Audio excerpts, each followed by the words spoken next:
Le prophète sallam nous dit, celui qui est au service de son frère, son frère a besoin de son service.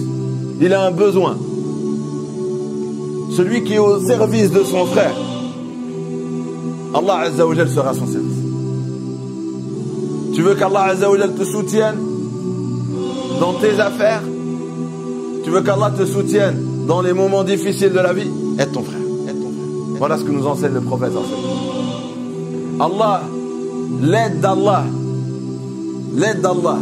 elle est là où la personne est en train d'aider. Le prophète sallam dit, celui qui est en train d'aider, Allah l'aide. Allah fi aoun al-abd. Allah, il aide son serviteur tant que ce serviteur, il est en train d'aider son frère ou ses frères. Et ça, c'est ce que l'islam nous a appris. On a été éduqués à ça. Peut-être que visiblement, ça m'apporte quoi de l'aider? C'est lui qui a un souci, c'est lui qui est dans la difficulté, c'est lui qui est dans les problèmes. Moi, ça va. Moi, j'ai aucun problème, j'ai aucune difficulté. Pourquoi je perdrais mon temps? Je lui donnerais de mon temps ou je lui donnerais de mon argent. Pourquoi? Qu'est-ce que je gagne à faire ça? Qu'est-ce que je gagne? Allah Azza wa Jal nous dit. Allah Azza wa Jal nous dit, à travers notre bien-aimé Mohammed sallallahu alayhi wa sallam, que celui qui rend facile les difficultés des gens, celui qui allège les gens, Allah l'allégera de son fardeau le jour du jugement. Je serai avec toi dans l'au-delà comme tu es avec les gens sur terre.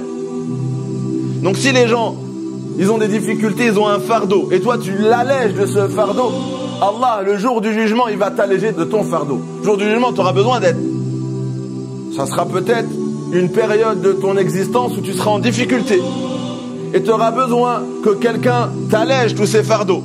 Allah, il te dit, ça dépend de toi sur terre. Si tu allèges le fardeau des gens, j'allégerai ton fardeau le jour du jugement. Si tu veux mon aide et mon soutien dans cette vie et dans l'au-delà, accorde toujours ton aide et ton soutien à tes frères. Et donc, on a compris à travers ces hadiths qu'un musulman ne peut pas être individualiste. Il ne peut pas être égoïste. Non, c'est condamné par l'islam. On ne peut pas vivre, chacun vit sa vie. Et chacun s'occupe de ses affaires et de ses problèmes. Et tout le monde gère ses affaires lui-même. Non, ça, ce discours-là est contre l'enseignement qui a été donné par notre prophète Mohammed sallallahu alayhi wa sallam. Non, si on veut que les jours où on a des difficultés, Allah il nous aide, en nous envoyant quelqu'un peut-être pour nous aider, ou en nous aidant, en ouvrant et en facilitant les situations dans lesquelles nous nous trouvons, eh bien, faut avoir cette qualité, faut avoir cette valeur en nous, de toujours être là pour les autres. Si les gens, ils ont besoin de notre temps, il est là. Ils ont besoin de notre sueur, elle est là. Ils ont besoin de notre argent, on est là. On est fait pour être au service des autres. Walhamdulillahi Rabbil Alamin.